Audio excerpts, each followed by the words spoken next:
Hi everybody, so I am back with Todd Savis, who is my resident spiritual advisor, intuitive feng shui specialist. Am I missing anything? Merlin. I call him Todd the Merlin, because to me are just magical. But Todd is really, really great at feng shui, and so I thought it would be fun to do 5 free, fast feng shui tips for the house. So why are we at the stove? Well, the stove in Feng Shui represents your money-making potential. So if we're looking at a blocked flow of money, or you really just want to maximize how much money could be coming in, there are a couple of things you want to look at. Firstly, is it clean? Is it clear? And then, does it work? Clear? What does that mean? Like nothing on it? Yeah, as in like, is it burning clear? Does it look like, is it half working? Does it smoke? Perfect. That's awesome. That's actually really useful because I have a lot of friends who I've gone to their house and they're like, oh, this one doesn't work, this one does. Yep. Or they have like pots and pans all over them. Totally. And a universal thing with Feng Shui is if something's broken, you have to fix it because it creates blocked flow. Yeah. So, and then also those people that don't cook at all, they're also not maximizing it because they're not turning it on. Uh-oh. I don't cook that much. So just turn it on. Now I'm also going to be a chef. Even if, and it sounds strange, but if you really want to put some extra focus in, oh, things feel a little bit stalled, you would just go to the stove and you would think about money and you would put on every single one.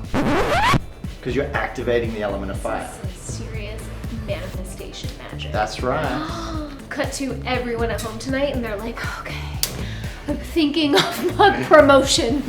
So we are now at the fridge. We are. Why are we at my fridge? So imagine that the fridge represents the beating heart of your home. Ooh. So you live by what goes in it. Yes. So metaphorically, what is on it is also going to come into your life. Yes. So what do some people put on their fridge? Bills. So they're actually amplifying the energy of drawing those things in.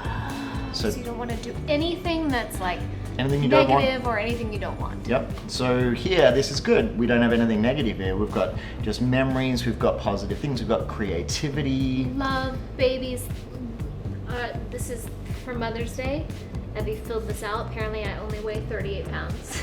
And I'm Secret only 23 revealed. years old. And other things people put on there are, say, pictures of destinations they want to travel to, even literally money. You could put that on there as well. Just anything that you find inspiring or protective or warm. That's a good tip. We're in the bathroom. We are in the bathroom, yes. Tell me what's happening in here. Okay, so one important thing that people aren't aware of is that in Feng Shui, if water's running or leaking, it also represents positive energy leaving your house. So the quickest thing to fix this is always making sure that you have the lid down on your toilets. So every time you leave, you go like this? Yep, always. Well, that's super easy to do. Didn't cost you a thing. Okay, so now we're in my bedroom, and apparently there is a really good feng shui tip that involves the bed.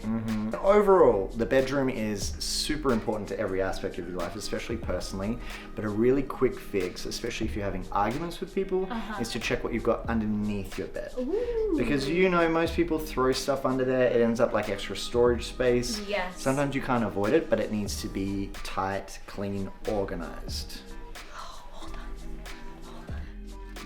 Oh, yeah, there's nothing under here. Perfect. Oh, I'm lucky. Okay. This is very good news. Now, what is the deal with like clutter on a nightstand? Any clutter is not good, but if it has a function to you, then it's passable. Okay. Things just sitting there just for the sake of them, even though you don't use them, that's where you're creating extra stuff.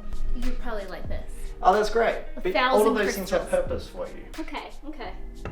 My daughter giving us a sloth. Perfect. A mystical amulet by your bed, you know. Mystical amulet? Okay, good. Pictures are good. Okay. Absolutely. I'm glad I passed that. I didn't think I was going to pass that. But that's really Flying good colors. info. There's also a lot of beds that have drawers at the bottom, and that's not good. Drawers, it becomes more passable because it's organized. Right. The worst case scenario is just things that are shut underneath there. But if you have to or you need space, then as long as it's organized, you've got drawers, that's where you start to create more order. Okay. Everyone go clean under your bed. Check it. Check. Okay, so now we are at the kitchen table. We are. What feng shui tip are you about to teach us? Okay, so 9 lemons in a bowl. It's going to bring you positive energy, abundance, luck, and basically ward off negative energy. Does it have to be on your kitchen table, or where do you put your lemons? I usually recommend to have it in sort of the center of a house. Okay. So in this scenario here, this table is pretty much in the center. It's where most people would come around. We need 9 lemons. I only have 2 at the moment. The budget didn't cover more. Budget didn't cover more. So 9 is a very lucky number, so that's why it's 9 in a bowl.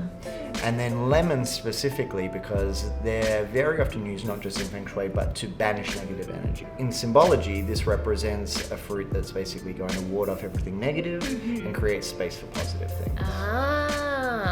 That's really easy to do too. All you need is a bowl and 9 lemons at all times. Yep, and then the only thing to remember is to make sure that you check them to see that they're not going moldy. Sometimes lemons won't mold at all, they'll just dry out. That's a good sign that the energy is positive.